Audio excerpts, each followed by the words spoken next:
Rukun yang ketiga adalah menunaikan zakat, membayar zakat. Yang sebenarnya kebaikannya juga kembali kepada kita. Ya, karena tujuannya semuanya adalah untuk membahagiakan kita. Ya, bahagia itu adalah ketenangan hati. Hati itu akan tenang apabila dia sehat. Ya, kalau hati itu sakit, ya nggak akan pernah tenang, nggak akan pernah bahagia. Sakit hati itu seperti apa ya? Seperti benci, seperti hasad, seperti sombong, takabur, ingin dilihat orang dan lain sebagainya, ingin dipuji orang, ingin dimuliakan orang, dengki dan lain sebagainya. Orang yang seperti itu nggak akan pernah merasakan kebahagiaan. Mana ada orang benci bahagia? Nggak ada. Mana ada orang riak bahagia? Nggak ada. Ya, karena ketika dia melakukan sesuatu kemudian nggak ada orang yang melihat, nyesal berbuat. Ketika dia bersedekah kemudian orang yang diberikan itu nggak berterima kasih, nyesel saya ngasih dia, nggak tahu bersyukur lah.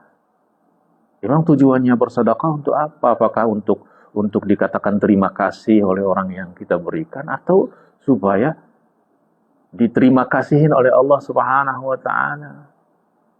Ya, artinya diberi balasan oleh Allah Subhanahu wa taala. Jadi kalau tujuan kita adalah Allah, ya nggak akan sakit hati, enggak, ya. Kemudian orang yang dengki hasad itu, apakah dia akan pernah merasakan bahagia? Enggak. Bahkan hatinya itu akan selalu sengsara, panas terus ketika melihat orang yang diiriin itu mendapat kebaikan. Lalu orang yang mendapat kebaikan bahagia, dia sendiri makin panas hatinya, makin sakit hatinya, makin gondok dan lain sebagainya. Jadi nggak akan pernah bahagia. Nah, di antara yang bisa membersihkan hati kita itu adalah ibadah-ibadah. Sholat, itu kan tujuannya adalah supaya membersihkan hati kita. Ya, sehingga mencegah kita dari perbuatan-perbuatan keji, baik itu perbuatan hati ataupun perbuatan fisik. Demikian juga zakat bertujuan untuk mensucikan hati kita. Khudz min amwalihim shadaqatan tutahhiruhum wa tuzakkihim biha. Ambillah, wahai Rasulullah, dari mereka sedekah. Sedekah di sini yang dimaksud adalah zakat.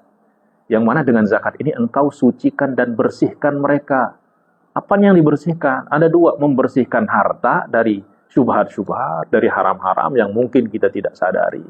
Dibersihkan sehingga yang masuk ke dalam perut kita, ke dalam perut keluarga kita itu adalah yang suci, yang bersih. Yang kedua, membersihkan hati kita dari sifat tamak, cinta dunia, sifat bakhil, pelit, dan lain sebagainya. Ya, orang pelit, memang ada orang yang pelit itu bahagia. Takut aja, takut berkurang. Ya nggak akan pernah merasakan bahagia.